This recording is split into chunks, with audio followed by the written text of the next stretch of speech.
నమస్కారం. ఆదిలాబాద్ జిల్లా సమగ్ర సమాచార లేఖకు స్వాగతం.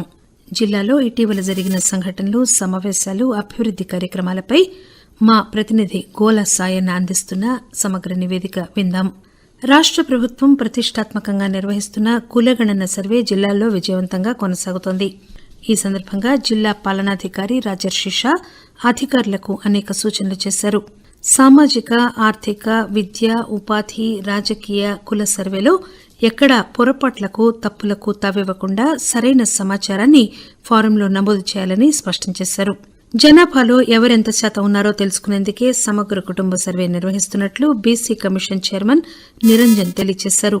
రానున్న స్థానిక సంస్థల్లో దామాషా ప్రకారం రిజర్వేషన్లు కల్పించేందుకు జిల్లా పరిషత్ కార్యాలయంలో బహిరంగ విచారణ చేపట్టారు. ఈ కార్యక్రమంలో సభ్యులు రాపోలు జయప్రకాష్, తిరుమలగిరి సురేందర్, బాలలక్ష్మి పాల్గొన్నారు.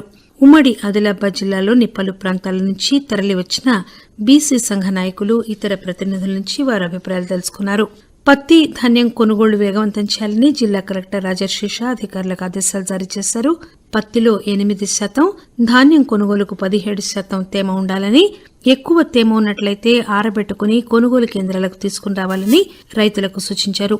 కొనుగోలు కేంద్రాల్లో రైతులకు ఎలాంటి ఇబ్బందులు కలగకుండా తాగునీరు, టెంట్లు, టార్పాలిన్లు, విద్యుత్ సౌకర్యం వంటి సదుపాయాలను అందుబాటులో ఉంచాలని పేర్కొన్నారు. ధాన్యం కొనుగోలు కేంద్రంలో ప్యాడీ క్లీనర్ అందుబాటులో ఉంచాలని అధికారులను ఆదేశించారు. రాష్ట ప్రభుత్వం సన్నధాన్యానికి 500 రూపాయల బోనస్ ఇస్తున్నందువల్ల అందుకనుగుణంగా ప్రత్యేక కొనుగోలు కేంద్రాలు ఏర్పాటు చేయాలని కలెక్టర్ అధికారులను ఆదేశించారు. బాల కార్మిక చట్టాలు, శిక్షలపై విద్యార్థులు అవగాహన కలిగి ఉండాలని జిల్లా పోలీస్ సూపరింటెండెంట్ గౌస్ ఆలం పేర్కొన్నారు.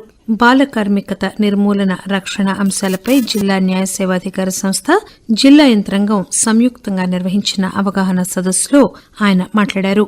బడిఈడు పిల్లలందరూ తప్పనిసరిగా బడికి వెళ్లాలని, కొందరు తల్లిదండ్రులు వివిధ కారణాలతో పిల్లలను చిన్నతనంలోనే బడికి పంపకుండా బాల్య వివాహాలు చేయడం అనాగరికమని ఆయన అన్నారు.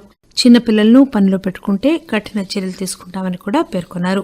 ఆదిలాబాద్ పట్టణంలోని పలు హోటళ్లలో జిల్లా ఆహార భద్రతా అధికారులు, మున్సిపల్ సిబ్బంది తనిఖీలు చేశారు.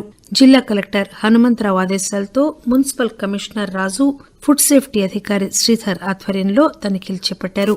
వండిన ఆహార పదార్థాలు, వాడుతున్న నిత్యావసర సరుకులు, నూనెలు, ఫుడ్ కలర్స్ పరిశీలించారు. పరిశుభ్రత పాటించని పలు హోటళ్లకు జరిమానాలు విధించి నోటీసులు జారీ చేశారు. మారుమూల గిరిజన ప్రాంతాల్లో ప్రజలకు డిజిటల్ సేవలు స్థానికంగానే అందించాలనే ఉద్దేశంతో 100 కామన్ సర్వీస్ సెంటర్లను మంజూరు చేసినట్లు సిటిజన్ సర్వీస్ సెంటర్ జిల్లా మేనేజర్ రాహుల్ తెలియజేశారు. నిరుద్యోగ యువత స్వయం ఉపాధి పొందేందుకు ఇది మంచి అవకాశమని, ఇంటర్మీడియట్ పూర్తయిన విద్యార్థులు ఆన్లైన్లో దరఖాస్తు చేసుకోవాలని తెలియజేశారు.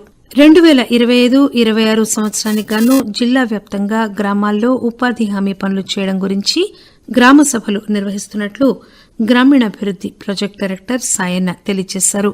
భూగర్భ జలాల పెంపునకు, గౌడ కులస్తులకు ఉపాధి కల్పించేందుకు ఈత వనాలు, మట్టి రోడ్డు, ఫిష్ పాండ్, పళ్ల తోటలు పెంచేందుకు అధిక ప్రాధాన్యమిస్తున్నట్లు ప్రాజెక్టు డైరెక్టర్ చెప్పారు.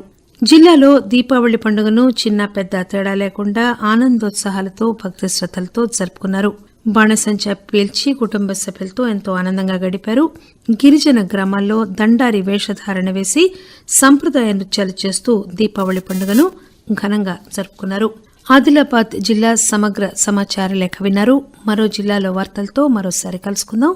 అంతవరకు సెలవు. నమస్కారం.